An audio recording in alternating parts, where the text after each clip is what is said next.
your loss?" one of her teammates teased as Landon approached their group with 2 bottles in his hands. "A peace offering," he said. "for the new girl." The redhead's eyebrows rose as he handed her the beer, the same brand he'd seen her drinking from across the room. "You didn't buy me a drink when I was new," the stocky guy said. "But I guess I'm not your type." The team hooted with laughter, though they scooted away and gave him some space. He clinked the neck of his bottle against the one he'd just handed her. "Good game tonight." "Thanks. They should have warned me the other team had some height." She grinned.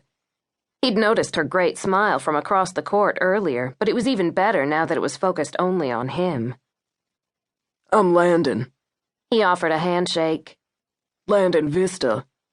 "Sounds like a subdivision," she teased as she placed her hand in his. "Gina Blanchard." She had a firm grip, but with a softness that made him want to hold it longer. Her eyes locked on his long enough for him to know that she too was intrigued.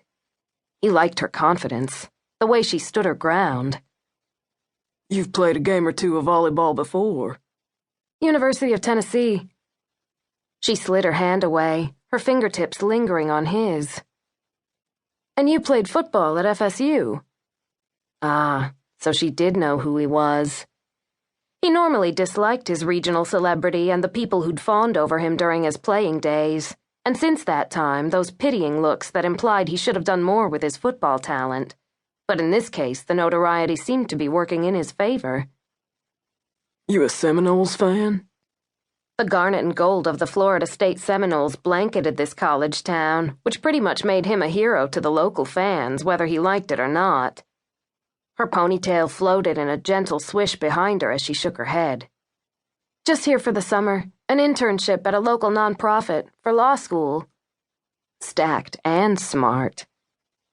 "We come here after every game, kind of a tradition." She looked around the dimly lit bar where patrons in their 20s and early 30s moved from table to table greeting friends. "It's cool how everybody knows each other." "Some grew up in Tallahassee," he said. "Some came for college and never left."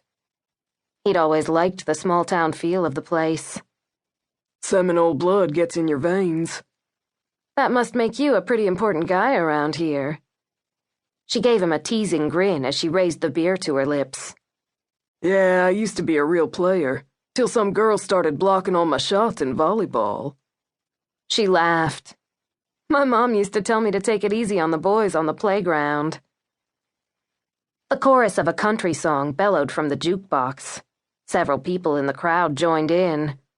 Landon moved closer to talk over the music. She was tall, but he still had 3 or 4 inches on her. A chubby man with a pool cue passed behind her, pressing her toward Landon. Her breast grazed his arm. He tried to ignore the frisson of awareness that sizzled between them. That one touch gave him the urge to pull her closer, to see if her skin felt as soft as it looked. "Doesn't seem like you listened very well," he said. "At least not in volleyball." She gave him a flirtatious smile. "But it doesn't seem to have scared you off." He chuckled. He liked a woman who would challenge him, a woman whose brains were as attractive as her body. "And what did your mom teach you growing up?" she asked. He sucked in a breath. A jagged memory, like a shard of broken glass, lanced through his brain. The picture of a country store flashed through his mind, his mother's body bent over the counter, her white thrift store tennis shoes soaked in blood. That picture he couldn't shake, no matter how many years had passed. He groped for something else to talk about. Luckily, the crowd started to sing along with Sweet Home Alabama, which gave him an opportunity to change the subject. "It's kind of noisy in here." He glanced through the windows toward the outside deck. "You want to go out on the patio?" At least heading out there would give him a few seconds to think of a different topic of conversation. She nodded and made her way through the boisterous crowd to the door to the deck. The thick humidity weighed them down the second they stepped outside. The moonlight glinted off her hair as she settled her hips against the porch's railing and faced him. The few loose tendrils that framed her face danced from the soft breeze of the ceiling fan. "So what is